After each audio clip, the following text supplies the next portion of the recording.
ప్రభుత్వ పథకాలను కానీ ప్రభుత్వానికి సంబంధించిన డెలివరీ మెకానిజం ని ప్రజల వద్దకు ఏ విధంగా చేరుస్తున్నారనేటువంటి దాని మీద రివ్యూ చేయాలి. ఎందుకంటే ఇది కూటమి ప్రభుత్వం.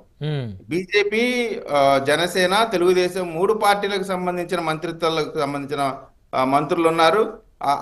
అన్ని పార్టీల సంబంధించిన మంత్రుల మీద సమీక్ష చేయటం అనేది ప్రభుత్వ పెద్దగా చంద్రబాబు నాయుడు గారు ముఖ్యమంత్రిగా వారి బాధ్యత. కాబట్టి వారి బాధ్యత ప్రకారం వారు నెరవేరుస్తా ఉన్నారు.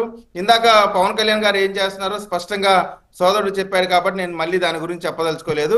దానికంటే ముందు ఒక మాట చెప్పదలుచుకున్నానండి.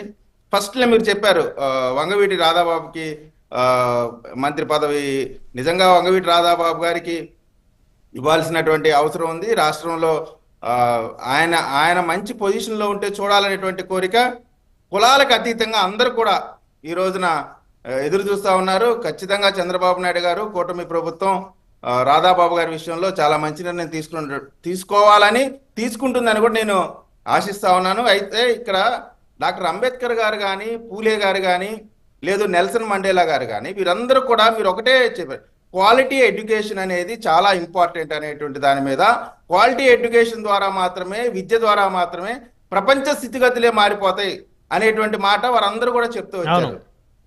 కాబట్టి దానిలో భాగంగా మా లోకేష్ గారు విద్యని ఇప్పుడు గత ప్రభుత్వంలో ఆల్ ఆఫ్ సడన్ గా IB education, CBSE education, English medium లాంటివి తీసుకొచ్చారు. తీసుకురావడంలో తప్పులేదు. దాన్ని డెలివరీ చేసేటువంటి వ్యవస్థ మన దగ్గర ఉందా లేదా, ఆ ఇన్ఫ్రాస్ట్రక్చర్ మన దగ్గర ఉందా లేదా, మన టీచర్స్ కి ఆ స్టాండర్డ్స్ ని పిల్లలకి డెలివరీ చేసేటువంటి ఎడ్యుకేషన్ క్వాలిఫికేషన్స్ కానీ, లేదు వారికి దాని మీద అవగాహన కానీ, వారికి ఏదో ఈ టీచర్స్ కి దాని మీద కోచింగ్లు కానీ ఇచ్చామా? ఇప్పుడు గతంలో ఎడ్యుకేషన్కి సంబంధించి చాలా మంచి మంచి పథకాలు ఉండేవి ఈ ఎడ్యుకేషన్ సిస్టంలో. వాటన్నిటి కూడా తీసివేశారు. దాదాపు 9,000 స్కూల్స్ ని గతంలో తీసేశారు జగన్మోహన్ రెడ్డి గారు ముఖ్యమంత్రిగా ఉన్నప్పుడు. సో ఇటువంటి వాటన్నిటిని కూడా గ్రౌండ్ లెవెల్లో లోకేష్ గారు ఒక ఇంగ్లీష్ మీడియం తీసుకొస్తే ఆ ఇంగ్లీష్ మీడియంకి సంబంధించి ఏ విధంగా చెప్పేవారికి తగు విధమైనటువంటి తెలివితేటలు ఏ విధంగా రావాలి, వారికి చెప్పేటప్పుడు వారు ఎట్లా దాన్ని రిసీవ్ చేసుకుంటా ఉన్నారు. మొన్న ఈ మధ్యనే సిబిఎస్ఈకి సంబంధించి స్టాండర్డ్స్ మీద ఒక ఎగ్జామ్ జరిగిందండి స్టూడెంట్స్ కి. జరిగితే దాంట్లో 30% మాత్రమే ఆ స్టాండర్డ్స్ దాకా ఉంది అనేటువంటిది ఒక రిజల్ట్ వచ్చింది. అంటే ఇక్కడ నేను గత ప్రభుత్వాన్ని విమర్శించడానికి కోసం ఇది చెప్పట్లా, మా ప్రభుత్వం చేస్తున్నటువంటి కార్యక్రమాలు. లోకేష్ గారు విద్యా వ్యవస్థకు సంబంధించిన మంత్రిగా ఉన్నారు. దాంట్లో తీసుకున్నటువంటి నిర్ణయాలు, ఆ నిర్ణయాలు ఎలా ఉన్నాయి, గ్రౌండ్ లెవెల్లో ఏ విధమైనటువంటి చర్యలు తీసుకోవాలా, ఏ విధంగా చర్యలు తీసుకోవడం ద్వారా క్వాలిటీ ఎడ్యుకేషన్ అనేది చాలా ఇంపార్టెంట్.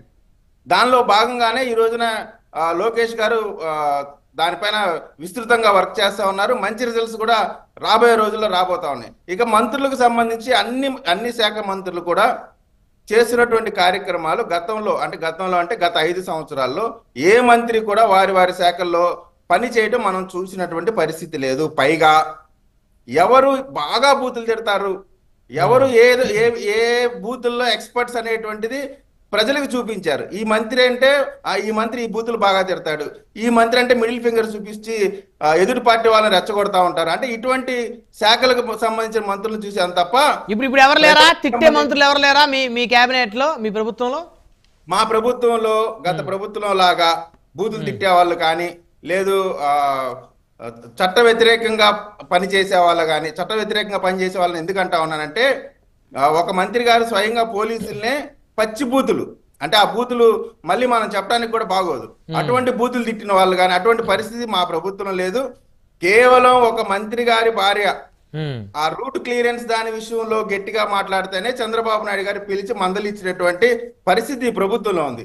మంత్రి అయినా కార్యకర్త అయినా ఒళ్ళు దగ్గర పెట్టుకొని భాష మాట్లాడేటప్పుడు పద్ధతిగా మాట్లాడినని చంద్రబాబు నాయుడు గారు స్పష్టంగా చెప్తా ఉన్నారు.